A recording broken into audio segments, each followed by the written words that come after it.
Bien, merci Emmanuel et merci à Contact Entreprise d'avoir organisé cette rencontre.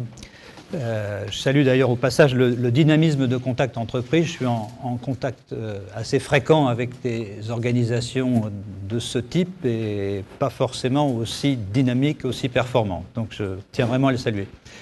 Je vous remercie aussi d'être venus nombreux ce soir, d'avoir bravé pour certains les... Je ne sais pas si les problèmes de carburant sont tout à fait résolus, mais en tout cas, ça vous a un peu compliqué la vie ces derniers temps. Et peut-être aussi, si j'en crois mon expérience d'aujourd'hui, quelques embouteillages qui n'ont pas facilité non plus de venir jusqu'ici.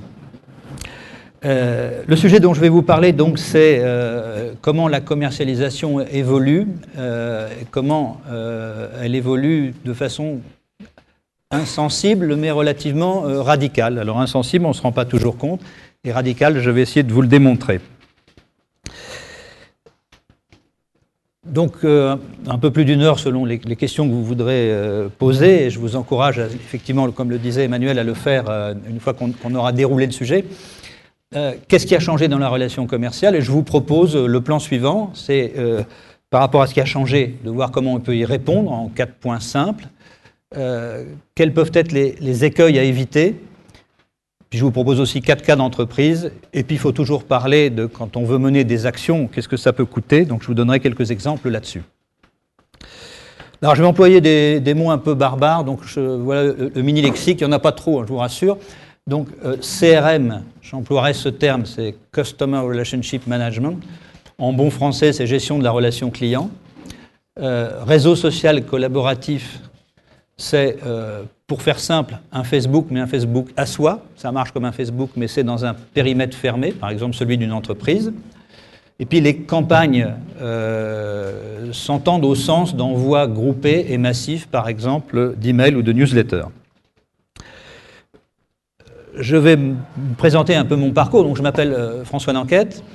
J'ai démarré ma vie professionnelle en ayant des postes de responsabilité commerciale, de direction commerciale, avec une activité internationale tout d'abord sur l'Europe, dans le domaine de la pétrochimie, et puis après dans le domaine des emballages publicitaires. Et j'ai eu entre autres pour mission d'installer la filiale d'une société française à New York où j'ai vécu 2 ans. Et en 86, j'ai créé une société qui s'appelle Généraction, c'est à ce titre que je suis là aujourd'hui. Je l'ai créée d'ailleurs avec mon associé épouse qui est là-bas dans le fond, fort discrètement, et qui m'accompagne toujours dans cette aventure, enfin dans les 2 aventures, celle d'être mon épouse, c'est pas de tourpeau, et celle de l'activité de Généraction. Alors, quel est le métier de Généraction? C'est d'accompagner les entreprises dans leurs problématiques de développement commercial. J'ai quand même eu une sorte de double vie, puisque à un moment donné, nous avons eu l'opportunité tout à fait imprévue de racheter un de nos clients qui n'avait strictement aucun rapport avec notre activité, puisque c'est quelqu'un qui fabriquait des échafaudages, du matériel pour les professionnels du bâtiment et qui avait constitué un réseau de distribution sur la France de ces produits. Donc une activité qui n'avait rien à voir, si ce n'est qu'elle avait besoin, comme toute activité, d'avoir une démarche commerciale performante. Nous avons cédé cette activité après 15 ans, en 2005. Elle était arrivée à un stade d'environ 21 millions d'euros de chiffre d'affaires, 80 commerciaux de terrain et surtout 30 000 clients professionnels. Donc des problématiques commerciales un petit peu, enfin pas si simples à gérer. Et tout en parallèle, l'activité de Généraction que je vous ai décrite avant s'est poursuivie. Mais aujourd'hui, c'est à ce seul titre que je viens vous voir. Je ne vous vendrai pas d'échafaudage, ni d'échelle, ni de perceuse. Ce que je vais vous dire intéresse finalement à peu près tous les métiers. Pas forcément au même moment, parce que les choses évoluent différemment selon les secteurs d'activité, mais vous verrez que ces tendances sont relativement lourdes et qu'elles finissent par apparaître, quelle que soit l'activité, quel que soit le métier. Comme disait La Fontaine, ils n'en mouraient pas tous, mais tous s'étaient touchés. Alors je vous propose d'aborder un sujet qui est l'ornithologie. Alors, vous allez me dire, quel est le rapport avec ce dont on parlait avant? Eh bien, en fait, on va s'intéresser au drôle d'oiseau qu'est le client. Donc, client que vous, dans votre entreprise, qui est évidemment ce client, un sujet qui vous intéresse. Déjà, un premier point, je le développerai plus tard, mais c'est que dans les comportements de clients aujourd'hui, il y a de moins en moins de différence entre l'attitude d'un client pour son propre compte, donc un client à titre personnel ou un client à titre professionnel. Donc B2B, B2C, et une distinction dans le cadre des comportements des clients qui tend vraiment à se niveler. Et vous verrez pourquoi. Alors, l'objectif d'une entreprise, c'est assez évident, et là, ce n'est pas un scoop ce que je vous dis, c'est d'avoir des prospects, de les transformer en clients, et puis de progresser, de développer son activité et son chiffre d'affaires. Alors ça, c'est quelque chose qui, auparavant, se faisait avec les moyens qu'on connaît tous. Les moyens traditionnels, de la communication écrite et d'autres, le fait de faire de la chalandise pour faire venir quelqu'un dans un point de vente, le fait d'aller le voir si on a une force de vente itinérante, bon, des moyens classiques qui existaient et qui existent toujours. Cependant, petit à petit, et particulièrement dans ces dernières années, on a vu arriver un certain nombre de choses. C'est que de plus en plus de clients se sont informatisés, un PC, tout le monde en a, puis ont eu un téléphone mobile, bien sûr, qui est devenu insensiblement un smartphone, et puis ils sont aussi équipés d'une tablette, ce qui évidemment a donné l'accès à des fonctionnalités qui n'existaient pas avant, comme les réseaux sociaux, comme tout ce qu'on trouve comme application dans les nuages, dans le nuage, le cloud, comme les comparateurs de prix, comme les forums, pour les activités professionnelles sur des sites comme société.com, qui renseignent donc sur l'activité des clients, des fournisseurs et des concurrents. Et donc, notre client, notre drôle d'oiseau, eh bien, il consacre beaucoup de temps à tout ça. Et quand on y réfléchit, comme le disait M. Lelay, le PDG de TF1, il y a une dizaine d'années, quand il parlait, lui, de ces espaces publicitaires dont le métier de TF1 est de les vendre à des annonceurs, ce qui l'intéressait, c'était le temps de cerveau disponible. Et bien, le temps de disponibilité des clients, aujourd'hui, en dehors du numérique, il l'a rétréci. C'est-à-dire qu'il a augmenté le temps passé, le temps consacré au numérique par chaque personne, par chaque individu, a augmenté. Et comme les journées n'ont que 24 heures, évidemment, ce qui reste est une tranche moins importante. Donc ça, c'est un premier constat. Le deuxième constat, c'est que on pourrait dire, oui, mais ça ne me concerne pas dans mon activité. Moi, j'aurais tendance à dire, attention, peut-être que ça ne me concerne pas encore dans mon activité. Prenez l'exemple des taxis. Vous avez sans doute entendu parler du conflit entre les taxis et leurs nouveaux concurrents, que sont les véhicules de tourisme avec chauffeur. Ça a donné lieu à des grèves, ça a donné lieu même à des conflits. Ça a donné lieu, je crois, hier d'ailleurs, à un jugement du Conseil d'État qui donne finalement raison aux véhicules de tourisme avec chauffeur, puisque la réponse avait été un truc qui frise un peu l'absurde, c'était de dire le véhicule de tourisme avec chauffeur arrive à la demande du client, mais les portes restent fermées pendant 15 minutes pour qu'il n'ait pas un avantage concurrentiel au taxi. Bon, un peu bizarre, mais ça ne se passera pas comme ça. Alors, CVTC, en fait, c'était une activité un peu, qui existait, mais qui ne faisait pas beaucoup de bruit, et qui a commencé à en faire beaucoup plus avec une société qui s'appelle Uber. Alors, Uber, c'est une start-up américaine qui a grandi très vite, tout à fait comme le modèle des start-up du net, et qui propose, en fait, ce fameux service de véhicules de tourisme avec chauffeur qui vient concurrencer les taxis. Ce qui s'est déclenché en France et ce qui a provoqué ce qu'on vient de connaître, c'est tout simplement l'arrivée d'Uber avec des moyens et un rouleau compresseur à l'américaine, alors qu'avant, c'était un peu une confrontation, je dirais, à petite échelle. Alors, quand on se penche sur Uber et sur leur site, je vous invite à y aller, ça c'est la page d'accueil de leur site, c'est pas mal foutu, hein, comme vous pouvez le voir.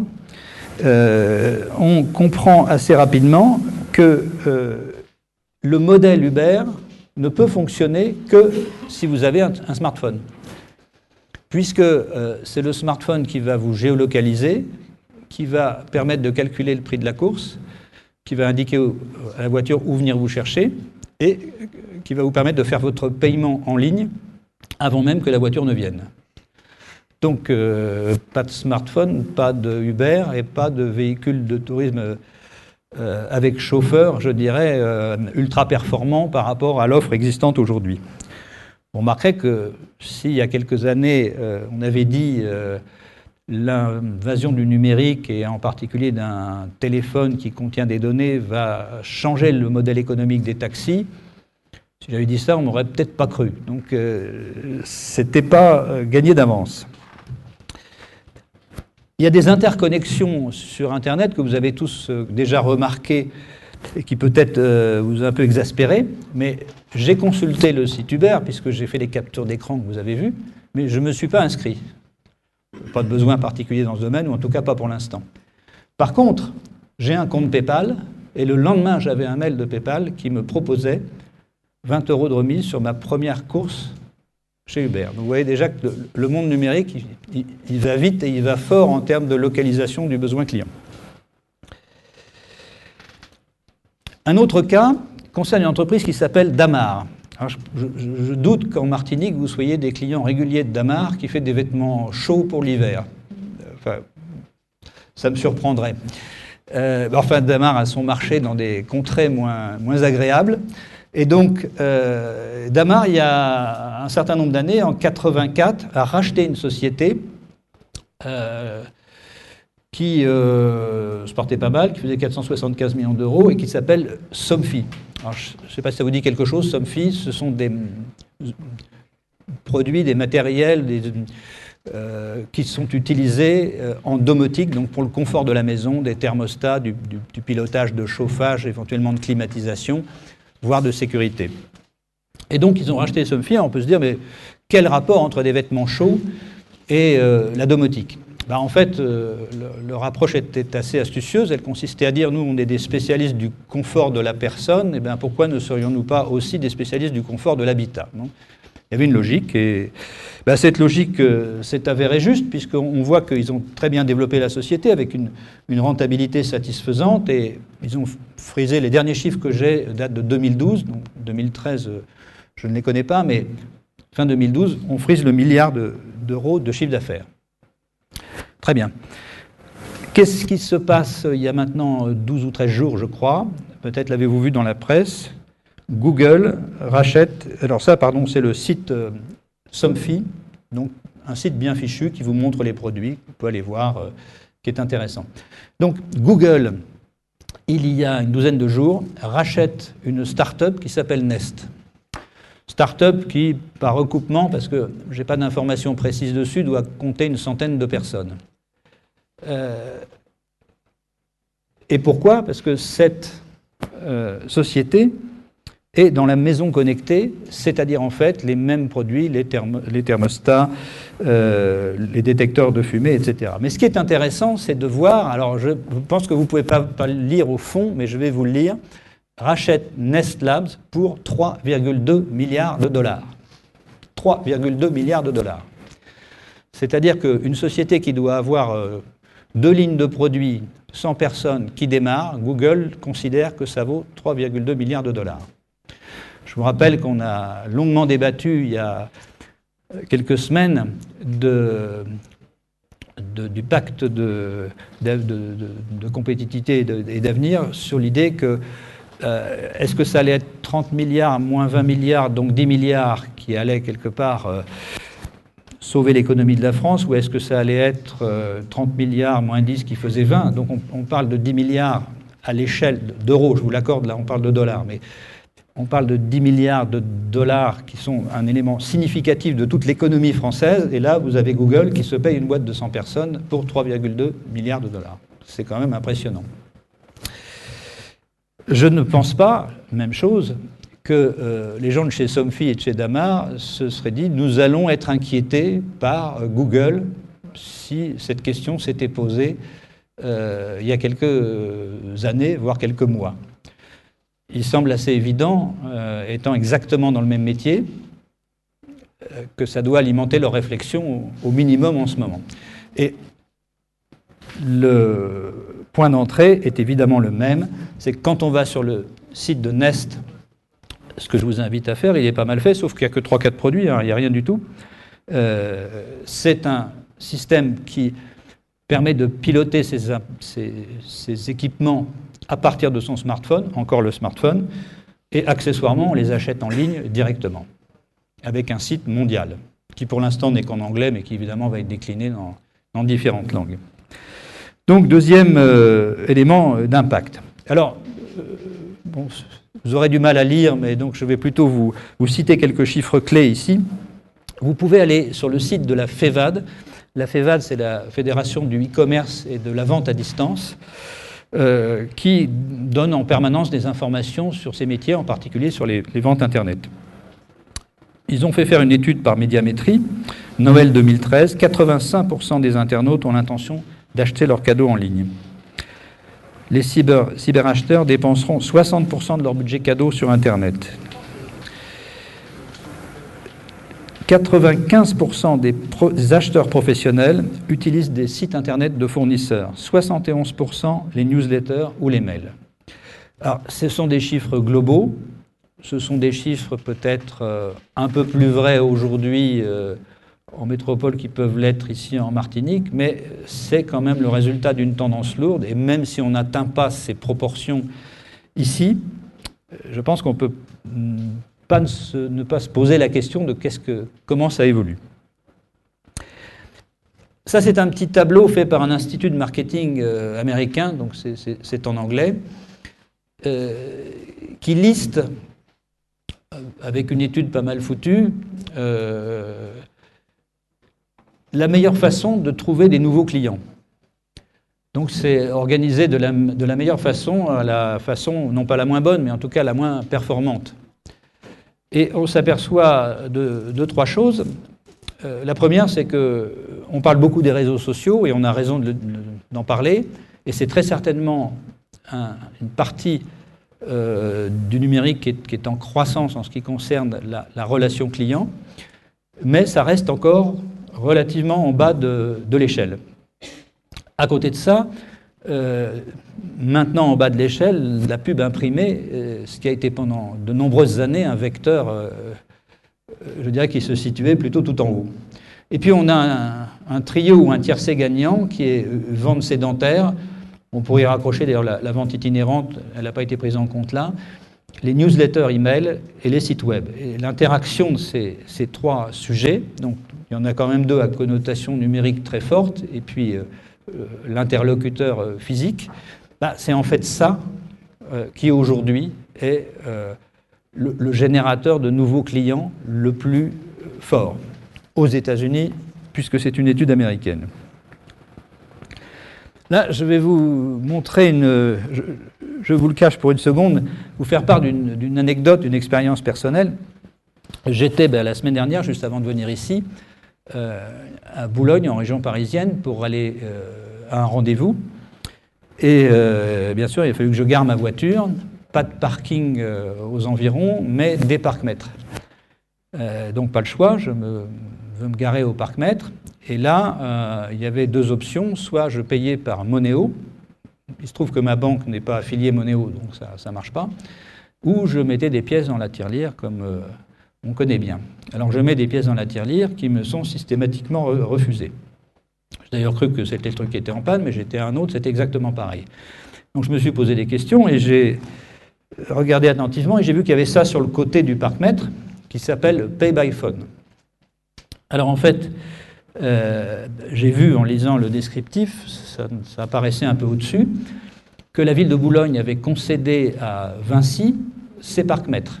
Donc on sait que dans les villes, il y a des parkings qui sont concédés à des opérateurs comme cela, mais là, c'est les parcs-mètres qui sont concédés.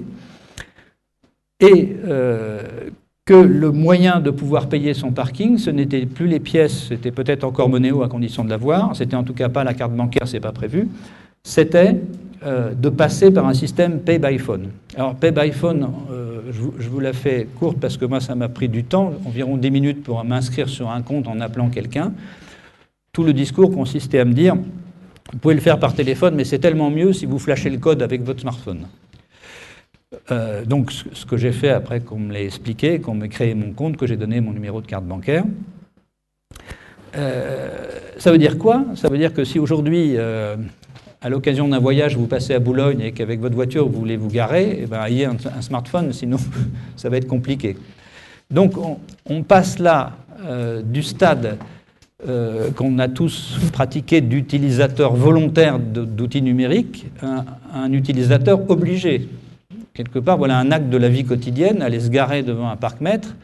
Si vous n'avez pas de smartphone, vous êtes très handicapé. Alors, c'est très ponctuel, c'est un cas, mais je soupçonne que ce genre de cas va tendre plutôt à s'augmenter, à se généraliser, que le contraire.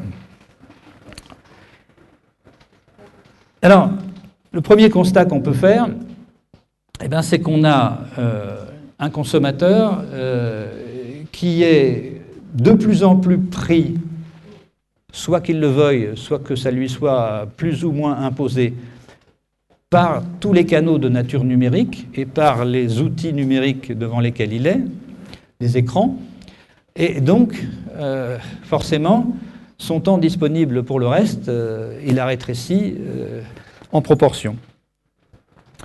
Je ne pense pas que ça va aller en diminuant. Il y a aussi eu un élément dans l'actualité tout à fait récente. Apple a été condamné une dizaine de jours. Est-ce que quelqu'un sait pourquoi Apple a été condamné et pour quel motif? Parce que c'est assez amusant. Alors, Apple a été condamné parce que leur site de commande d'applications était trop accessible et trop facile. Et en fait, certainement encouragé par des avocats bien pensants, c'est une famille britannique qui a attaqué Apple avec comme motif que leur enfant de 5 ans, je crois, en 30 minutes, avait commandé pour 2000 livres d'applications sur un iPhone. Bon, alors, 5 ans, ça démarre tôt. Donc il y a aussi ce phénomène d'âge à prendre en compte. Les plus jeunes qui, évidemment, grandissent, à mon avis, n'utiliseront pas de moins en moins les outils numériques. Ils les utiliseront de plus en plus. Donc ce qu'on vient de constater là risque de plutôt s'amplifier que le contraire. Alors, si tous ces clients, tous vos clients, tous ceux que vous voudriez voir devenir vos clients passent beaucoup de temps dans l'univers numérique, il semble logique de se poser la question, est-ce que vous y êtes aussi? Ou est-ce que vous y êtes aussi dans une proportion comparable à celle du temps qui passent vos clients? Je vous propose d'analyser un peu notre drôle d'oiseau et de le mettre sur le divan du psychanalyste, ou en tout cas de l'analyste, pour essayer de comprendre comment il fonctionne. Alors, comme on l'a vu, ces nouveaux outils lui donnent accès à tout un tas de choses, des comparateurs, des blogs, des réseaux sociaux, des sites, des forums, des wikis. Et puis, dans sa démarche d'achat, on dit que 85% des acheteurs de voitures ont déjà arrêté leur décision sur un site internet avant de franchir la porte d'une concession. Enfin, ils ont en tout cas arrêté leur choix et puis ils vont finaliser pour acheter. Donc, c'est devenu une norme pour pas mal d'achats. On pourrait parler des vacances, des voyages, des hôtels, de passer par Internet pour prendre sa décision. Évidemment, quand on s'est complètement renseigné, qu'on sait tout, qu'on a vu tous les comparatifs, on a tout compris, quoi. On est absolument expert par rapport aux produits qu'on veut acheter. Si vous avez la curiosité de le faire, posez la question aux vendeurs de la Fnac ou de Darty, c'est un peu un problème pour eux parce qu'ils ont des clients qui viennent et qui connaissent mieux les produits qu'eux. Ça pose un peu la question d'ailleurs de quel est le rôle du vendeur ou de l'interlocuteur du client dans une situation comme celle-là. Et puis, il ne vend pas, mais le rapport qu'a le médecin à ses patients également, il a changé, quoi. Les patients arrivent maintenant en expliquant aux médecins quelles maladies ils ont et comment il faut les traiter. Donc notre homme, notre oiseau, il sait tout. Il a tout compris. Il s'est même renseigné sur l'entreprise. Il a même une certaine connaissance des concurrents de son entreprise, de l'entreprise à laquelle il va acheter. Il sait qu'est-ce qu'elle a de mieux, qu'est-ce qu'elle a de moins bien qu'une autre. Et puis, par le simple fait de sa présence et par le simple fait des clics qu'il peut avoir fait, je vous rappelle mon expérience avec Uber, mais vous avez tous constaté que vous avez maintenant des annonces Google extrêmement ciblées. Hein, vous êtes intéressé à un sujet sur Internet et comme par hasard, vous avez tout un tas d'offres qui vous arrivent pour vous proposer quelque chose qui est en rapport avec ce sujet. Donc, notre oiseau, là, il se trouve submergé d'offres. On lui dit qu'on a moins cher à lui proposer, X% moins cher, voire même gratuit. Ce qui fait d'ailleurs qu'il a une relation au prix un peu perturbée, puisque tout étant moins cher et on a toujours la possibilité de trouver une meilleure offre. Ça veut dire que tout prix se discute, quoi. Mais enfin, bon, il finit par se décider, il achète. Donc là, c'est merveilleux, il a acheté, tout se passe bien. On va se mettre dans l'hypothèse où il a acheté et que tout se passe bien. Et on va aussi se mettre dans une deuxième hypothèse, mais juste, je dirais, pour le plaisir, qui est de dire il a acheté sur Internet. Et puis tiens, je vais prendre un exemple que je pense que vous avez tous pratiqué. Il a acheté un nouvel abonnement téléphonique mobile sur Internet. Pourquoi pas, hein? Et là, il y a un problème. Il y a quelque chose qui ne marche pas. Et ça, c'est le début d'une autre histoire. Parce que quand il y a quelque chose qui ne marche pas, par exemple avec un téléphone et un opérateur téléphonique, on va sur le site de l'opérateur et puis on cherche comment rentrer en contact avec lui. Alors déjà, on vous donne plein de renseignements qui ne sont pas forcément la réponse à votre question. Et puis vous avez un mal fou à trouver le numéro qui vous permet de contacter quelqu'un qui va vous répondre. Je pense que c'est du vécu, vous avez déjà rencontré ça. Quand finalement vous avez réussi à avoir le numéro, on va vous demander de rentrer votre numéro de compte ou votre numéro de téléphone, ce que vous faites. Là, vous avez une musique d'attente avec une voix sympathique qui vous dit que vous trouverez certainement la réponse sur le site à votre question. Mais il se trouve que justement, si vous appelez, c'est que vous n'avez pas trouvé la réponse sur le site. Donc vous restez en ligne à 0,30 € la minute, bien entendu. Et puis, vous finissez par avoir quelqu'un, après une attente plus ou moins longue, et ce quelqu'un vous demande votre numéro de téléphone ou votre numéro de compte. On se demande pourquoi on l'a saisi avant. On pourrait penser que si on l'a saisi, la personne là. Ben non, pas de chance, il faut le redire. Et puis là, on répond comme il faut ou pas à votre question. Si toutefois vous n'êtes pas coupé, parce que si vous êtes coupé en cours de conversation, ce qui arrive, il faut reprendre le process depuis tout le départ. Enfin, vous avez votre réponse en une fois ou en deux fois. Vous avez à peine terminé que vous recevez un questionnaire de satisfaction. On vous demande comment s'est passé l'entretien que vous avez eu. On vous pose un certain nombre de questions, sauf d'ailleurs la question fondamentale qui est est-ce qu'on a résolu votre problème ou, ou comment auriez-vous voulu qu'on le résolve? Enfin bon, vous répondez ou lassé par la 12e question, vous arrêtez en cours de route. Et puis le lendemain, vous recevez aussi quelque chose, c'est qu'on vous recevez une offre pour les nouveaux clients, offre plus intéressante que celle que vous avez souscrite vous, mais vous êtes un vieux client, vous avez acheté la semaine dernière, donc c'est pas pour vous, c'est pour les nouveaux clients de cette semaine. Donc je pense que là j'ai mis tout bout à bout, mais certains ont pu vivre toute la séquence, mais on a tous vécu les différents épisodes de cette situation. De cette relation, si tant est qu'on peut l'appeler comme ça. Alors ça a quel résultat? C'est un résultat qu'il y a de plus en plus de consommateurs. Je vous disais avant qu'ils passaient de plus en plus de temps sur le numérique, mais ils ont aussi de plus en plus de motivation d'être insatisfaits, d'être frustrés. Alors on me dit oui, mais ils sont frustrés par les expériences qu'ils ont avec d'autres entreprises que la mienne. Oui, d'accord, mais il y a une espèce de présupposé, souvent de quasi-agressivité des clients qui suppose que ça va se passer forcément mal. Deuxième élément à prendre en compte. Et Deuxième question que je vous pose, est-ce que, en réfléchissant à ça, vous offrez à vos clients un service? Je ne doute pas que vous offrez un service qui est de bonne qualité, mais est-ce qu'il est vraiment accessible? Est-ce qu'il est vraiment compétent? Est-ce qu'il est vraiment disponible? Est-ce que si on va sur votre site internet, si vous en avez un, est-ce qu'on trouve facilement le numéro à appeler au cas où on ait un problème? Ou est-ce qu'on a au contraire l'impression que ce numéro, on l'a vraiment caché dans un coin où on a peu de chances de le trouver? Alors, qu'est-ce que tout ça signifie? Ben, ça signifie que finalement, tout ça, la situation d'aujourd'hui est assez facile puisqu'il faut séduire et fidéliser quelqu'un qui est de moins en moins disponible, qui est hyper sollicité par des offres concurrentes, qui connaît mieux votre produit que vous, qui se méfie de vos promesses, qui s'empressera de vous critiquer sur les réseaux sociaux ou sur les blogs s'il n'est pas content. Et puis s'il est professionnel, il n'a plus de rigueur, il fonctionne comme un particulier. Alors, description que vous jugerez peut-être excessive, mais qui est une tendance de plus en plus confirmée. Alors, qu'est-ce qu'on fait en face de ça? Eh bien, moi, ce que je vous propose, donc, les 4 points, c'est une nouvelle stratégie par rapport à cette évolution de la typologie des clients.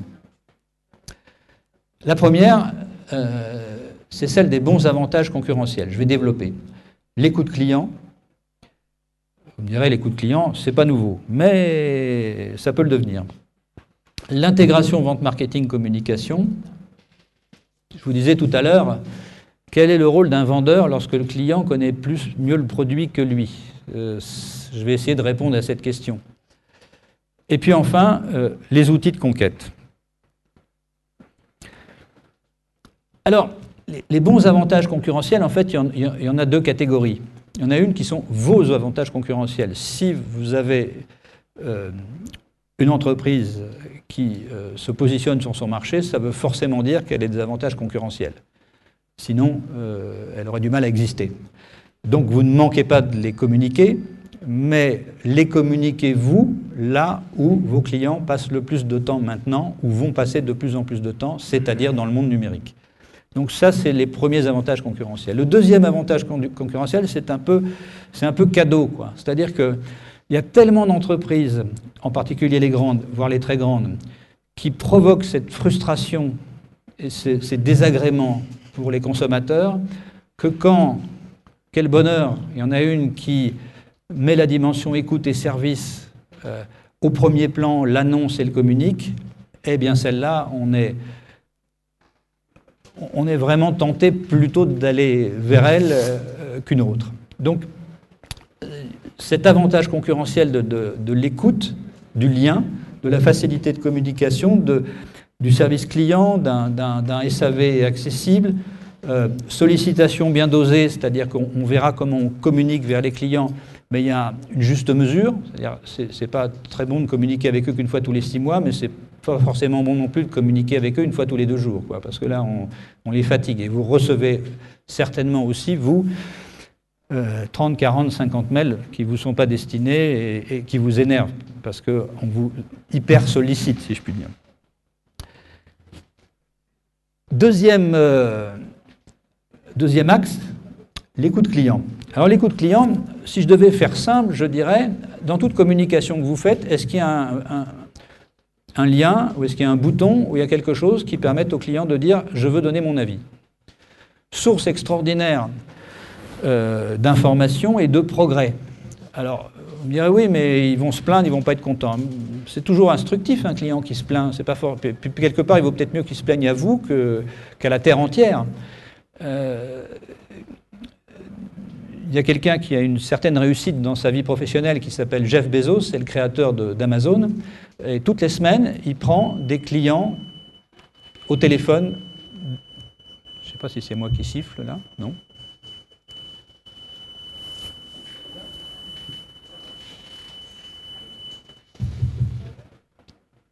Ça siffle plus. Bon. C'est bon? Donc Jeff Bezos, il prend des clients au téléphone. Alors souvent quand ils appellent, c'est qu'ils ont un problème et qu'ils ne sont pas contents, juste pour vivre ce qui se passe. Et il dit, la première source d'amélioration de l'entreprise, c'est les clients qui réclament. Je vais vous montrer un petit exemple qui est du vécu. Alors, je vais vous raconter ma vie. Hein. Moi, j'utilise une crème à raser Clinique. Alors, je ne fais pas de publicité, mais elle est au moins aussi bonne qu'une autre.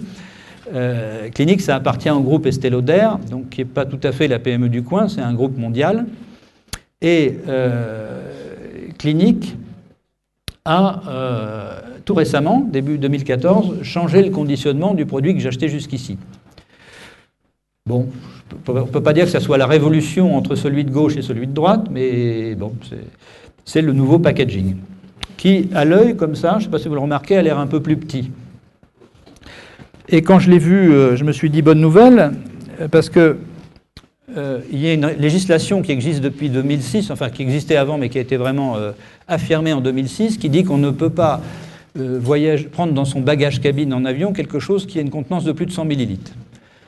Si la contenance est de 150 millilitres et que c'est rempli à moitié, ça ne marche pas. C'est la contenance marquée sur le produit qui doit être 100 millilitres. C'est comme ça.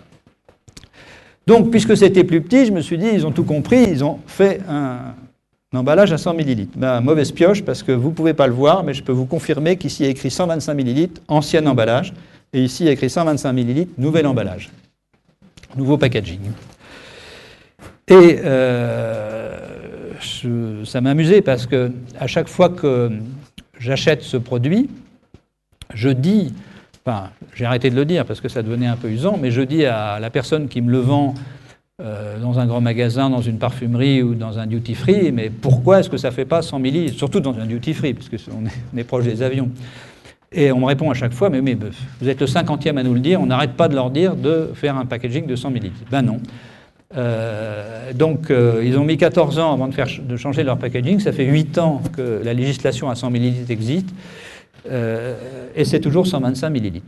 J'en conclus qu'il y a pour le minimum un peu de déficit d'écoute client. Et accessoirement, j'ai constaté qu'ils le vendaient quelques centimes d'euros moins cher, le nouveau. Alors, c'était peut-être pour anticiper la baisse de la TVA, et maintenant, c'est peut-être plus cher, je ne sais pas. Mais ça ne me paraît pas très sensé du point de vue marketing, parce que je pense que s'il l'avait mis à 100 millilitres avec un peu moins de produits et qu'il l'avait vendu un petit peu plus cher parce que le service rendu était meilleur, à mon avis, la satisfaction du client aurait été supérieure à la situation actuelle. Intégrer vente, marketing, communication digitale. Cette situation du consommateur que j'ai décrite tout à l'heure, c'est une situation qui change la donne. C'est-à-dire que les modèles dans les entreprises sont en général comme ça. Alors, entendons-nous, hein, ça peut être la même personne qui est là-dedans 3 fonctions, mais on a tendance à découper en disant qu'il y a les ventes, il y a le marketing, et puis il y a le digital, le numérique, on ne sait pas trop où on le met. Après, il y a éventuellement des divisions entre les gens qui sont sur le terrain, les sédentaires, la pré-vente. Bon, tout ça pour aller vers les clients et vers le marché de façon plus vaste. Et puis, surtout dans les structures un peu nombreuses, ce n'est pas toujours l'entente cordiale entre tous ces différents domaines. Alors, on peut se poser la question, compte tenu du comportement actuel et nouveau des consommateurs, si on ne devrait pas plutôt envisager la fonction commerciale comme une espèce de tout qui intègre l'aspect vente, l'aspect marketing et l'aspect communication, et qui serait plutôt quelque chose de concentrique, s'appuyant, je vais y revenir, sur un réseau social privé. Donc réseau social privé, en 2 mots, c'est il y a un partage d'informations qui fait que si on a quelque chose à dire, c'est venu de toute la boîte à idées de l'entreprise. La deuxième chose, CRM, j'avais expliqué au départ, donc gestion de la relation client, c'est-à-dire j'ai tout mon fichier client et je peux à tout moment, ou toute personne dans l'entreprise, ayant les autorisations, voir où on en est de la relation avec un client. C'est-à-dire que je ne vais pas lui redemander de me donner son numéro de téléphone puisqu'il l'a saisi et que je le vois sur mon écran. C'est ça le CRM, pour faire court. C'est une application toute petite de ce que ça fait en beaucoup plus. Après, il y a tout ce qui concerne la façon dont on va soit s'adresser vers les clients ou recevoir ces demandes. Le SAV, c'est en général lui qui a des demandes à formuler. Les campagnes, c'est nous qui allons communiquer vers les clients ou les prospects. Tout ce qui touche à la satisfaction, qui n'est pas forcément un questionnaire de 12 pages, Ça aussi, c'est une information qu'on va demander et recevoir. Et puis les événements, c'est aussi souvent dans une activité. Les événements peuvent être des promotions, ou peuvent être des saisons. Les événements, c'est ce qui nourrit aussi la relation avec le client. Donc, on peut se demander si la fonction commerciale, marketing, numérique, compte tenu de cette nouvelle donne, ce n'est pas plutôt ça que ça. Ceci continuant à exister, c'est-à-dire la relation humaine, et lorsqu'il y a des vendeurs itinérants, continue à avoir toute sa valeur, mais elle s'appuie de plus en plus sur d'autres outils. Et est-ce que ce vendeur qui entretient la relation humaine ne doit pas aussi maîtriser ces autres outils? Alors j'ai évoqué des outils donc, qui sont le quatrième volet des préconisations que je vous indiquais. Quels sont les outils de la présence numérique? Puisque comme on l'a vu, c'est là que ça se joue, c'est là que ça joue de plus en plus, ou c'est là que ça se jouera si certains marchés sont un petit peu en retard par rapport à d'autres. Bon, évidemment, par un site web, là je ne vous apprends rien. Dans une précédente rencontre qu'on a eue, il y avait eu un débat intéressant sur faut-il encore avoir un site web à l'heure de Facebook? Ça peut se discuter. La conclusion des spécialistes qui étaient présents, c'est qu'il fallait un site web même quand on est sur Facebook. Je crois que je résume à peu près ce qui s'est dit. Il y a un autre outil qui est un outil qui s'appelle campagne, c'est-à-dire je veux m'adresser à ma cible de prospects ou de clients et je vais faire par exemple de la newsletter ou du mass mailing. Alors l'idée qu'on en a, c'est on rédige quelque chose, on l'envoie et statistiquement, c'est comme les courriers qu'on met dans les boîtes aux lettres. Il y a un certain nombre de gens qui vont l'ouvrir, et un certain nombre de gens qui vont déterminer leur action d'achat, par exemple, à la suite de ça. Alors c'est ça et c'est pas ça, parce que le numérique donne de toute autre possibilité. Il permet de savoir qui a été intéressé par quoi dans un message, et ensuite d'affiner ces messages par rapport à la cible. Enfin, tout ça est complètement interactif et peut être piloté, j'aurais tendance à dire, au jour le jour. Et souvent, la façon la plus optimum de le piloter, c'est avec l'outil CRM. Alors, qu'est-ce que c'est qu'un outil CRM? Je vais essayer de le décrire. Challenge compliqué parce que c'est très vaste. Mais en gros, c'est tout ce qui, à partir d'une base de données de clients ou de prospects, va tracer toute la relation qu'on a avec lui, que ce soit des relations d'échange téléphonique, on peut le faire, d'envoi de courrier, de mail, de devis, de factures, de réclamations, etc. Ceci étant accessible à tout le monde, ou en tout cas à toutes les personnes dont on souhaite qu'elles puissent y avoir accès dans l'entreprise, qui en temps réel, à tout moment, peuvent dire, par exemple lors de l'appel téléphonique d'un client, tout de suite, je suis au courant de votre histoire et c'est pas la peine que vous me la racontiez, j'ai déjà tous les éléments, je suis là pour vous aider, pour vous apporter des solutions. Et ceci, au siège ou dans l'entreprise, je dirais, statique, dans les bureaux, mais aussi sur le terrain s'il y a des commerciaux itinérants qui, dans leur smartphone ou leur tablette, ont la même chose, mise à jour en temps réel et je dirais avec les mêmes informations, simplement présentées d'une façon plus ergonomique, plus adaptée à un outil qu'on a à la main. Et enfin, le réseau social privé. Donc le réseau social privé, je disais 2 mots tout à l'heure à ce sujet en disant que c'est une sorte de boîte à idées. Là aussi, c'est un petit peu difficile à décrire et la meilleure façon souvent de le décrire, c'est de le vivre. Il y a un réseau social privé qui s'appelle Zoho. Bon, je précise, vous avez pour la plupart d'entre vous, mais n'hésitez pas à le faire après, laissez votre adresse mail. Je vous enverrai ce résumé, en tout cas un lien pour le consulter et vous aurez les références que vous pourrez souhaiter. Vous pouvez prendre un réseau social privé sur Zoho qui est gratuit et faire votre réseau social privé d'entreprise. Alors vous pouvez commencer avec quelques personnes, élargir, enfin, vous pouvez faire ce que vous voulez. Je dis quelques personnes parce que ça peut être l'occasion d'un test. Et vous verrez que c'est très intéressant. C'est-à-dire, n'importe qui a quelque chose à dire, il le met sur le mur, hein, on est dans la logique de Facebook, et ça peut être utile. Alors je vais vous donner un exemple concret. Je rédige une newsletter que je vous montrerai en exemple. Alors c'est à mi-chemin entre quelque chose de professionnel et qui l'est moins, parce que c'est un loisir, puisque je fais du golf et je me suis proposé dans mon club de golf pour faire la newsletter d'information sur ce qui se passe. Et donc dans cette newsletter, j'ai besoin de dire des choses qui intéressent les gens qui jouent au golf sur ce parcours, ou qui intéressent les gens qui n'y jouent pas, mais dont on aimerait bien, après tout, qu'ils viennent, parce que plus on a de joueurs et de membres, plus on peut améliorer le parcours et les installations. Donc, les gens qui travaillent sur un golf travaillent avec des horaires très décalés. Les gens de l'accueil, c'est tôt le matin, et l'été, en tout cas, c'est tard le soir, donc c'est 2 équipes.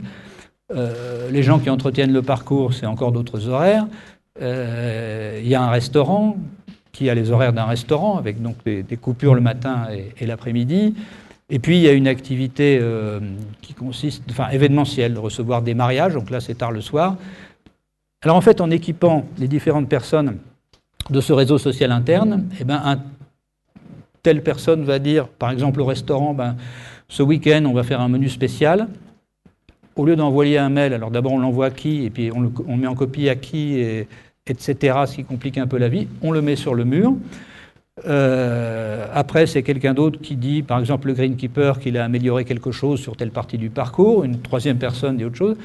Et moi qui suis en charge de la newsletter, eh ben, j'ouvre ça et je dis, tiens, ben voilà, j'ai de quoi alimenter la prochaine newsletter. Alors je ne prends pas tout, je prends des choses dont je pense qu'elles vont être les plus intéressantes et je peux les mettre dedans. Donc on a renversé le système, c'est-à-dire qu'on a des producteurs d'informations dans l'entreprise. Alors, ça, le prétexte et la raison qui a amené à mettre en place ce réseau social privé, c'est ça. Mais il y a eu un effet secondaire qui a été très apprécié par tous, c'est qu'avec l'histoire des horaires décalés, il y a plein de gens qui disaient « moi, je ne suis jamais au courant d'eux, parce que je ne suis pas là au moment où ça se dit, où ça s'échange, où ça se sait ». Ce qui était particulièrement embêtant pour les personnes de l'accueil, parce qu'elles sont évidemment supposées renseigner le client qui vient, et elles n'avaient pas forcément, enfin, elles étaient quelquefois les dernières informées, parce qu'elles n'étaient pas dans le bon horaire qui leur aurait permis de disposer de l'info. Donc c'est ça le réseau social privé. Alors, vous voyez, il y a 2 configurations différentes, il pourrait y en avoir à l'infini, c'est-à-dire que chaque cas d'entreprise ne nécessite pas de recourir à tous les moyens et dans les mêmes proportions. Et ça dépend du secteur d'activité, ça dépend du métier, ça dépend de la situation de l'entreprise et de ses objectifs. Mais, au minimum, je pense qu'il faut s'intéresser à passer en revue ces outils et se faire une opinion sur ce que ça peut apporter par rapport à sa communication interne et externe et digitale et par rapport à sa relation avec des clients qui n'ont plus les mêmes comportements que ceux qu'ils avaient avant. Alors, un outil campagne, donc pour résumer, ça sert à faire des emailing, des newsletters, ça sert aussi à faire des vidéos mailing. Vidéo mailing, je vais vous montrer un petit exemple après. Vous en avez une idée simplement par le nom, quoi. On vous envoie un mailing et vous cliquez, vous pouvez voir une vidéo. Mais il y a d'autres applications. Et puis, ça permet de faire des liaisons avec les réseaux sociaux, c'est-à-dire que si vous publiez quelque chose dans une newsletter ou dans une campagne d'email, vous pouvez, sans avoir rien à faire, simplement indiquer que vous souhaitez que ce soit relayé. Vous pouvez donc envoyer ça sur les réseaux sociaux et la même information va apparaître sur les réseaux sociaux. Donc à des gens qui ne sont pas forcément dans la liste de vos destinataires de votre communication emailing. Le CRM, il aurait fallu 10 pages pour dire tout ce qu'on peut faire avec, parce que c'est presque tout. Donc c'est segmenter des prospects des clients, c'est avoir l'historique de la relation avec eux, c'est stocker tous les documents en rapport avec eux. Un exemple très concret, comme le disait Emmanuel tout à l'heure, les manifestations qu'il a bien voulu organiser, en particulier mardi dernier, ont fait que j'ai eu un certain nombre de rendez-vous. Donc j'ai rencontré des chefs d'entreprise et qui m'ont soumis des problématiques qui sont généralement jamais simples quand on parle de développement commercial. Bon, en clair, si vous voulez, ça consiste pour moi à prendre un crayon, un papier, et puis à noter ce qu'on me dit, en essayant de bien tout comprendre et en posant, si possible, des questions pas trop bêtes pour améliorer ma connaissance du problème. Le résultat, c'est 2 pages de papier qui, évidemment, sont reliées à une personne qui appartient à une entreprise, qui a une adresse et qui a des coordonnées téléphoniques, et qui est susceptible d'avoir un besoin à satisfaire. Donc en termes de CRM, ça veut dire que j'ai créé un contact, la personne, j'ai créé un compte qui est l'entreprise, j'ai créé une opportunité qui est le besoin qu'il peut y avoir, et puis il faut que je renseigne tout ça. Alors en sortant, j'ai un scanner dans mon iPhone, je scanne les 2 pages de papier que je viens de remplir, je les envoie directement de mon iPhone vers la CRM qui est sur mon iPhone, et donc je crois avoir eu 7 ou 8 rendez-vous, ce qui commence à faire beaucoup pour se remémorer qui m'a dit quoi, quelles sont les spécificités de chacun. Eh bien, j'ouvre ma CRM et je peux les retrouver par type de problématique, par personne, par entreprise, et retrouver tout le contenu de ce qui s'est dit dans l'entretien, parce que j'ai scanné en fait l'échange que j'ai noté sur papier. Alors vous voyez que c'est souvent pratico-pratique, c'est-à-dire qu'on se fait une idée si c'est numérique, il va falloir taper avec un clavier et mettre des pages et des pages. Non, j'écris à la main parce que c'est plus pratique et plus rapide, je scanne et je colle, si je puis dire, à simplement la fiche contact de la personne que j'ai vue. Alors ça permet aussi toutes les actions de pilotage. Et ça c'est très intéressant et important parce que ce soit pour une campagne, bon on l'a fait, on a fait de la création, on a réfléchi à la cible et tout, mais qu'est-ce que ça a donné ? Quel a été le taux de retour? Quel a été le nombre de personnes qui ont cliqué? Est-ce que c'est mieux que la campagne d'avant? Est-ce que c'est moins bien? Est-ce que ça marche mieux quand on l'envoie à midi ou quand on l'envoie à 18h? Donc tout ça, on l'a qui s'affiche de façon immédiate en statistique et qu'on a dans campagne et qu'on relie à la base client.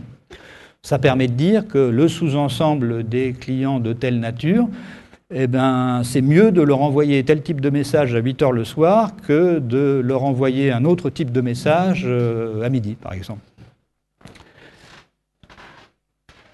Et puis, ça sert aussi de partager l'information, comme je vous le disais tout à l'heure. À partir du moment, évidemment, on l'a décidé, on a attribué aux uns et aux autres dans l'entreprise des droits, eh bien, tout le monde est au courant de ce dont il doit être au courant par rapport à la relation avec les clients. Ça veut dire qu'on peut complètement associer la partie commerciale à la partie SAV. C'est important pour un commercial de savoir que le client a eu un problème et donc de pouvoir tout de suite consulter quel a été ce problème et comment on l'a résolu. Le site web, je n'ai pas besoin de vous expliquer ce qu'on fait avec un site web. Juste, je vous rappellerai que tous les sites web ne rappellent pas les choses basiques. Les choses basiques étant quelle est mon offre, quels sont mes services et comment me contacter. C'est basique, mais ce n'est pas toujours ce qui est fait. Et donc le réseau social privé, comme je vous le disais, et en vous donnant l'exemple de la newsletter, c'est tout le monde sait, tout le monde participe à la production d'informations. Je vous ai dit, je viens de vous lister 4 axes et je vous propose 4 points sur lesquels il faut faire attention. Le premier point, c'est qu'on pourrait penser que mettre ce numérique et ces outils automatisés, ça va tout résoudre. Alors, si ça résout tout, on tombe dans l'histoire d'horreur que je vous ai racontée sur quand on contacte son opérateur téléphonique.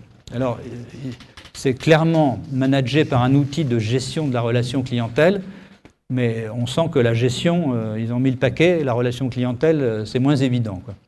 Donc, c'est des outils formidables, mais il ne faut quand même pas oublier qu'ils ne doivent pas être au détriment de la relation humaine. Et qu'on peut au contraire faire en sorte qu'ils soient configurés pour valoriser la relation humaine et non pas le contraire.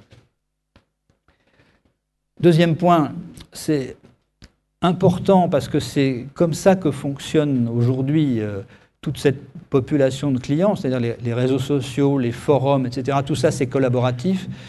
Bon, je dirais que pour que l'entreprise soit à armes égales, il faut aussi avoir cette logique de collaboratif à l'intérieur de l'entreprise. Enfin, on pense, quand on se dit c'est des outils informatiques, bon, il va falloir quelqu'un qui soit très calé en informatique, il va falloir quelqu'un de très calé en paramétrage. Ben, c'est plus vrai. Ce sont des outils qui sont devenus hyper simples. Je dirais c'est presque à la portée de tout le monde. Et la seule question qui se pose, c'est quelle stratégie commerciale on veut mettre en œuvre avec et quel, je dirais, choix marketing, vente et communication et quelle opérationnalité, vente, marketing et communication on met dedans. Donc c'est ça les compétences nécessaires pour mettre en place, je dirais, une stratégie commerciale actualisée. Bien plus que des questions d'informatique, parce que les outils sont devenus extrêmement simples, tant dans leur utilisation que, je dirais, dans leur gestion. C'est-à-dire qu'ils sont stockés dans le cloud. S'il y a une nouvelle version, vous ne le savez même pas, ça se met à jour tout seul. Si vous avez votre ordinateur qui crache, c'est pas grave, vous vous connectez sur un autre, enfin, vous ne perdez pas de données. Tout ça, c'est résolu. Enfin, tout ce qui était avant des choses compliquées et nécessitant des connaissances techniques pointues, il n'y a plus besoin.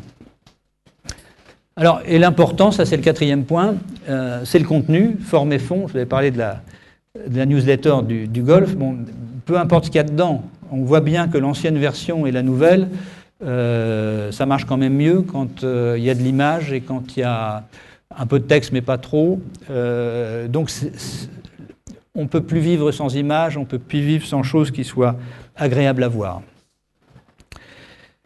Donc, le contenu est important. Et puis, il faut éviter des erreurs. Vous voyez, moi, j'ai un compte sur le site internet des Échos, journal économique, donc en principe au fait de ce qui se passe dans le monde économique. Donc j'ai un compte, j'ai été abonné pendant longtemps, ça ne les empêche pas, comme à toutes les personnes de ma rue, alors il n'y a que le numéro qui change parce que c'est bien mon adresse, d'envoyer ça à Dupont-Pierre.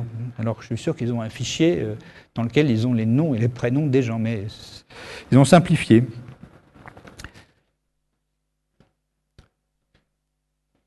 Alors je vais vous proposer, j'ai 4 cas. Peut-être pas aller aux 4 parce que ça va peut-être faire trop long. Comment est-ce qu'on est en timing, Emmanuel?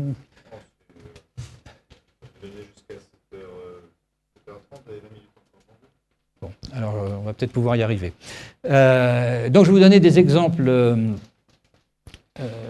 brièvement de cas de figure totalement différents. Donc le premier, c'est un caviste, donc un commerce de proximité dans une ville moyenne.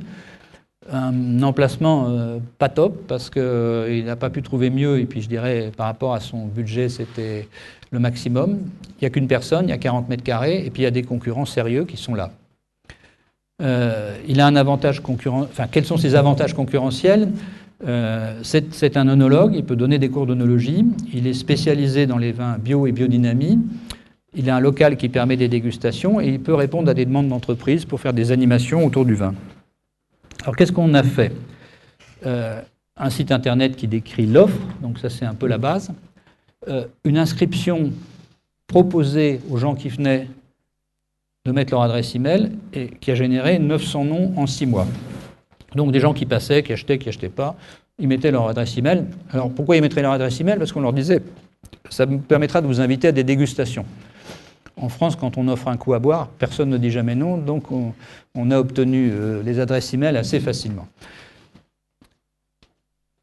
Et on a monté des opérations qui sont donc des newsletters adressées à une cible grand public, relayées par Facebook, autour d'un événement qui est la fameuse dégustation, et en essayant le plus possible d'avoir le vigneron qui soit présent, donc une véritable animation. Et puis, je vous montrerai comment, on s'est servi de ça pour identifier dans la clientèle de tous ces gens qui sont du grand public. Ben, le grand public, il y a forcément là-dedans du grand public qui est consommateur et du grand public qui est consommateur aussi au titre de son entreprise, parce qu'il a une fonction dans l'entreprise qui lui permet de décider ça, ou il fait partie du CE, ou il est membre d'une association.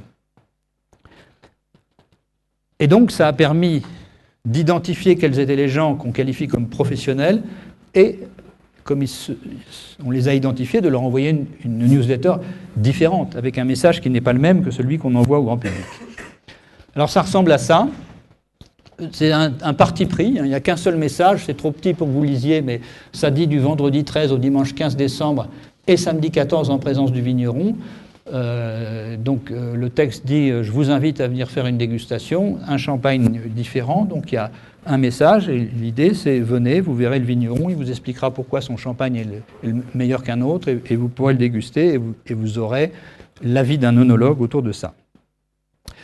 Vous ne pouvez pas voir, mais c'est un écran qui montre, je vous résume en quelques mots, combien de gens ont ouvert, combien de gens ont cliqué sur tel ou tel lien, combien de gens n'ont pas ouvert, et puis s'il y a eu du déchet, c'est-à-dire en fait un rejet pour des raisons spam et tout, il n'y en a eu qu'un, donc ça va.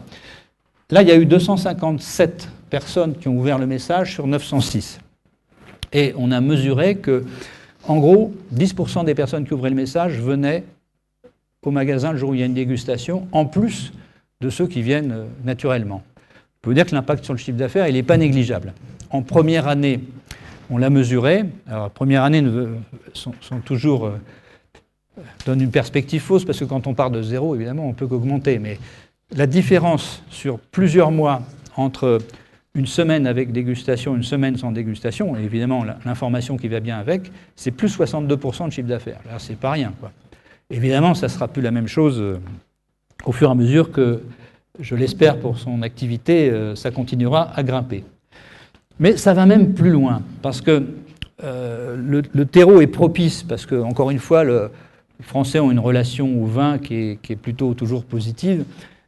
Donc ça crée déjà un certain lien. Mais on a été plus loin et me disait, bon, maintenant on est après les fêtes, c'est tout récent là, je vais devoir fermer le mardi parce que c'est la meilleure période de l'année. Après les fêtes, il y a moins d'achats parce qu'il faut que j'aille chercher de nouveaux vignerons. Donc fermeture le lundi, ça ne suffit pas, donc fermeture le mardi, parce qu'il ouvre le dimanche, fermeture le mardi aussi, ça va me permettre d'aller trouver des vignerons. Donc il me dit, on va faire un message en disant, maintenant on est fermé le mardi. Alors on a réfléchi un petit peu, puis la proposition qui en est sortie, c'est de dire, maintenant on va essayer de faire un truc un peu plus marrant. Donc on dit effectivement que de telle date à telle date, ça ne rouvre chaque semaine que le mercredi, et on fait un teasing avec l'entête du mail qui dit « je suis parti ».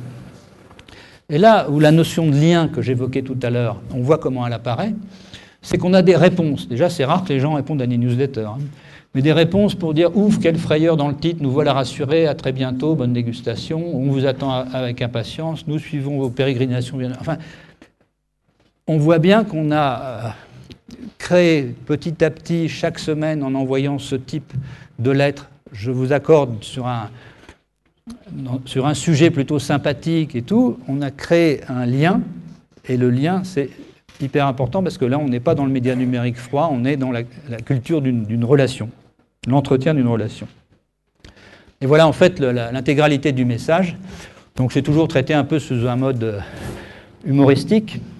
Donc il part avec sa voiture de oui-oui pour chercher des nouveaux vins et des nouveaux vignerons. Et je vous disais tout à l'heure que la campagne avait donné, je crois, 26% de retour, ou 25%, je ne sais plus. Celle-ci a donné 50,7% de lecture, ce qui est assez extraordinaire. Et ça montre bien que, je ne sais pas, aujourd'hui, sur des médias traditionnels, avoir des niveaux de consultation et dans certains cas presque d'implication aussi forts, je crois que ce n'est pas gagné, quoi. Donc voilà le bilan que ça donne. Chaque semaine, il y a de nouveaux inscrits. On identifie à peu près 3 professionnels par semaine et le business plan a été réalisé. Alors, quand je vous disais comment on identifie les professionnels par rapport au grand public, on envoie un message qui est grand public et en bas, il y a un petit pavé qui dit « La Cap d'Orsay, c'est aussi l'organisation complète d'événements autour du vin et de la dégustation.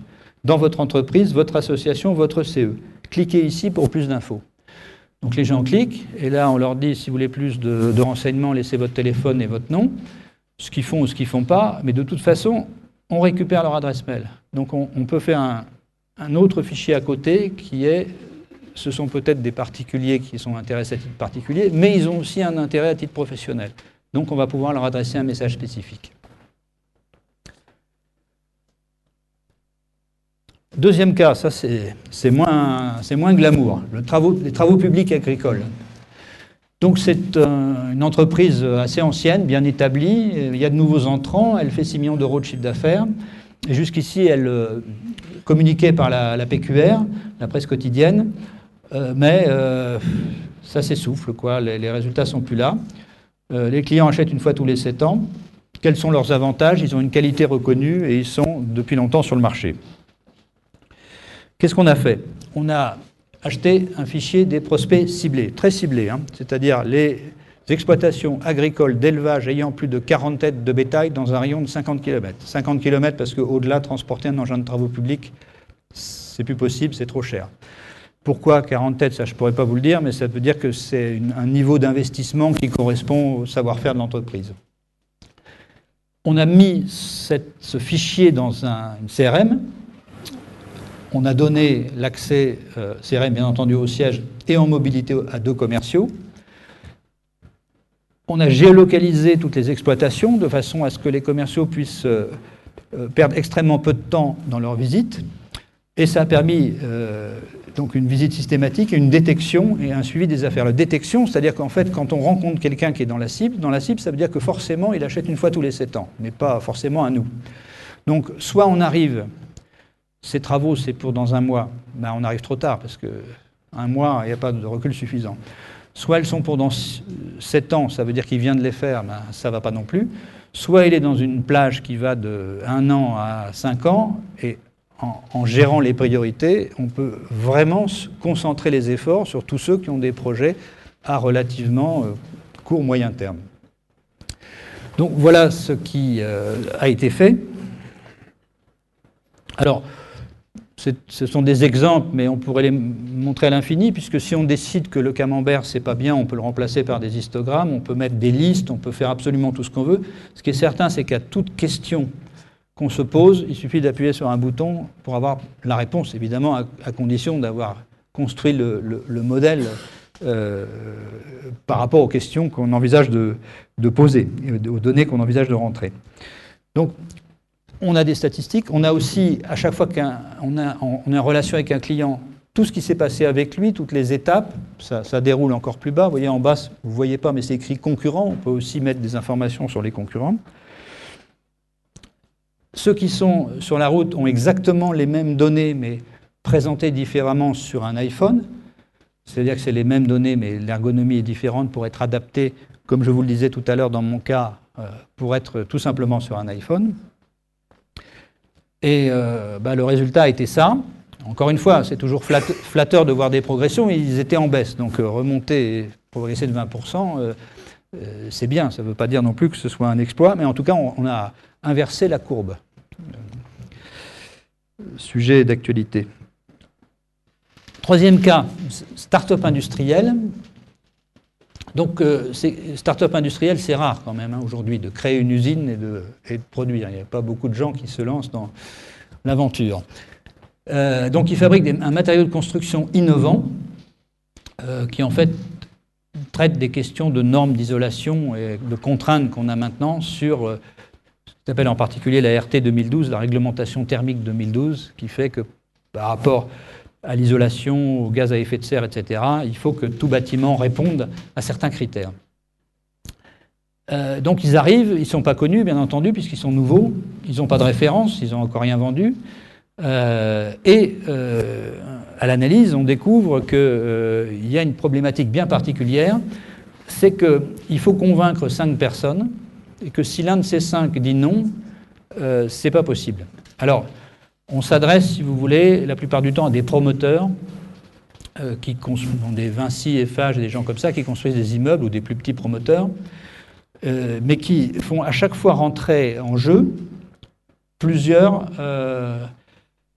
personnes. Alors, ça aurait dû être maître d'ouvrage. Donc, le maître d'ouvrage, qui évidemment, c'est lui quand même qui va décider si ça lui convient ou pas, mais l'architecte, l'économiste, c'est-à-dire celui qui dit ça coûte trop cher ou pas, le bureau d'études structure, le bureau d'études thermiques. Voilà, si un de ces 5 dit « je ne suis pas d'accord », ça ne se fait pas. Conclusion, il faut convaincre les 5. Donc voilà les données. Et puis, ils ont quelque chose qui les importe beaucoup, c'est que comme ils ont construit une usine, il faut que l'usine, elle tourne. Et une usine, en fonction de la charge qu'on lui donne, elle tourne avec une équipe, 2 équipes, 3 équipes. Donc tout ça, ça ne se décide pas la veille pour le lendemain. Il y a intérêt à faire de la prévision. Donc, il y a eu donc le recrutement de 2 commerciaux. Bon, c'est un peu normal, c'est une boîte qui démarre, donc il faut bien qu'elle s'étoffe. L'achat d'un fichier national, archi, maître d'œuvre, bureau d'études avec les adresses email. Il paraît important de préciser que ce fichier a coûté 450 €. C'est pas quelque chose de phénoménal. Alors, pourquoi il a coûté 450 €? Parce que ce n'est pas un fichier très bien qualifié. Plus il est qualifié, plus il coûte cher. Mais comme on va aller les visiter, on va les qualifier par les visites. Donc, c'est intégré dans le raisonnement. Ce n'est pas la peine d'acheter un fichier hyper qualifié si on peut obtenir cette qualification en visitant. Intégration du fichier dans une CRM, alors là sur tablette, parce que comme il y a beaucoup d'informations, il fallait un écran plus grand, une newsletter et de l'emailing vidéo de prospection. Je vous avais dit que je vous en parlerai tout à l'heure de la vidéo mailing, vous allez voir.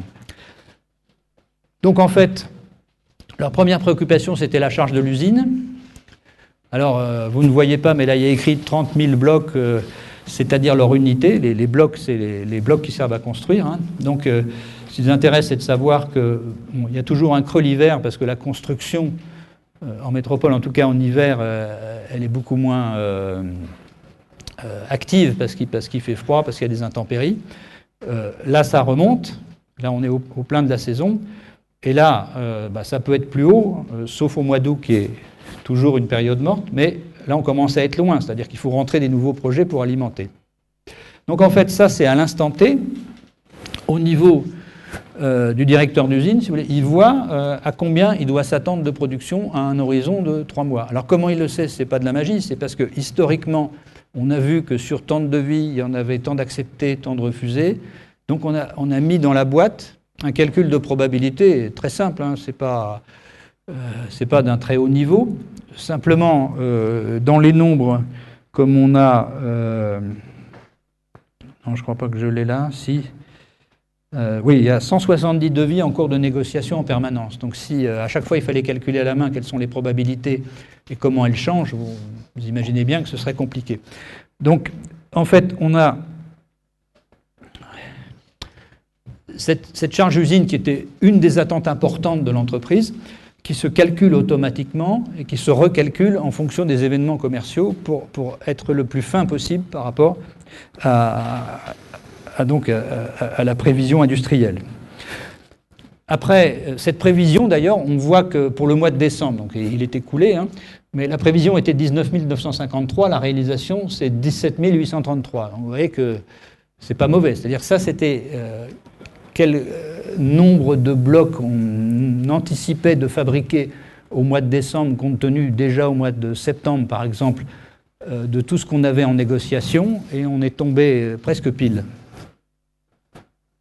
Si par contre je vois un mois plus éloigné, on n'est encore pas pile, parce qu'il y a du travail à faire. C'est-à-dire que ici ça va monter, ici ça va descendre un peu. Et je dirais qu'en général, un mois et demi avant, on n'est pas loin d'être juste. Même chose, là, on a toute l'historique de la relation client aussi. Alors, elle est complexe dans ce cas de figure, mais on pourrait dérouler, parce qu'il y en a beaucoup, mais on ne peut pas faire autrement. Le commercial a besoin de savoir tout ça, et l'entreprise a besoin de savoir tout ça pour négocier avec le client, toute cette historique, et elle est également disponible sur la tablette que le commercial a sur la route.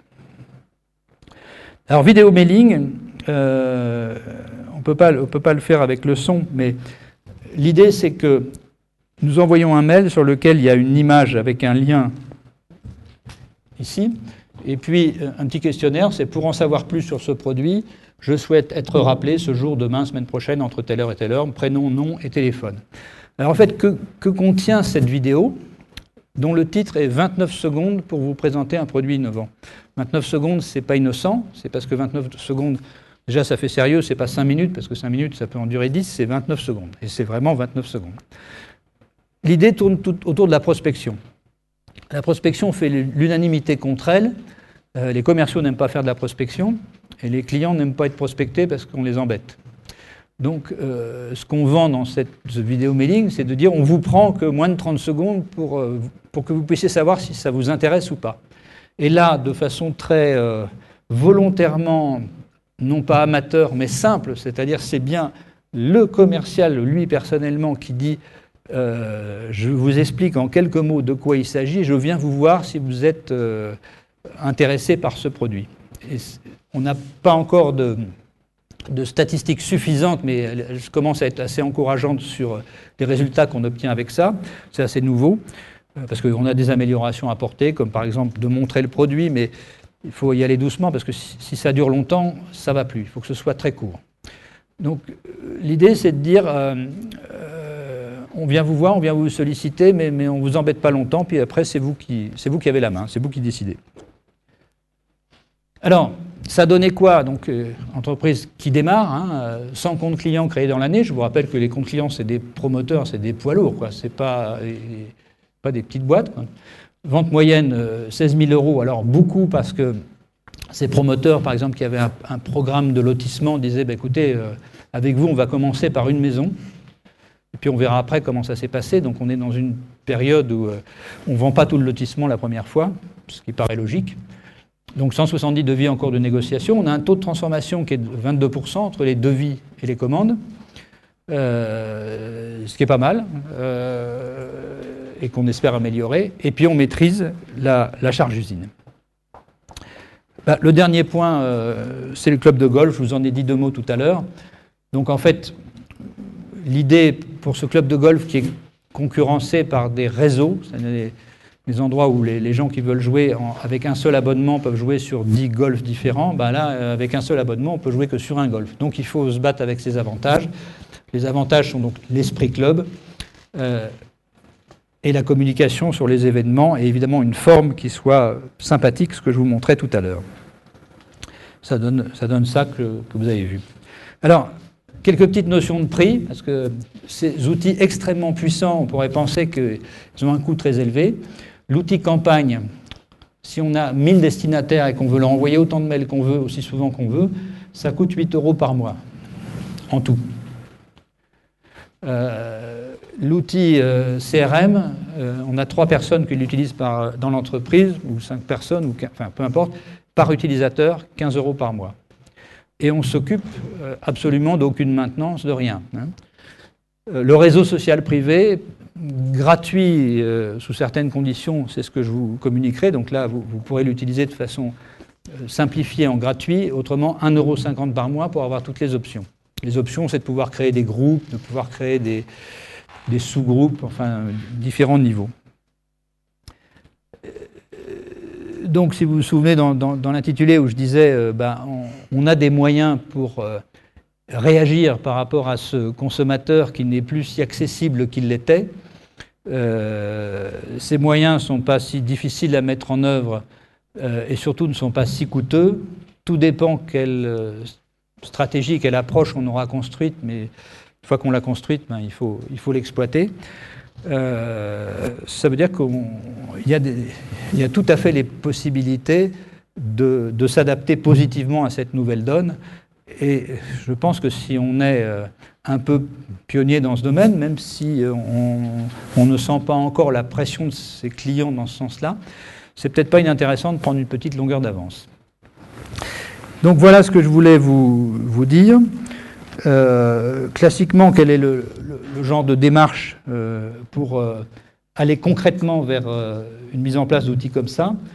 C'est tout d'abord évidemment d'analyser un cas, parce qu'il n'y a pas 2 entreprises qui sont les mêmes, il n'y a pas 2 marchés qui sont les mêmes, il n'y a pas 2 approches qui sont les mêmes.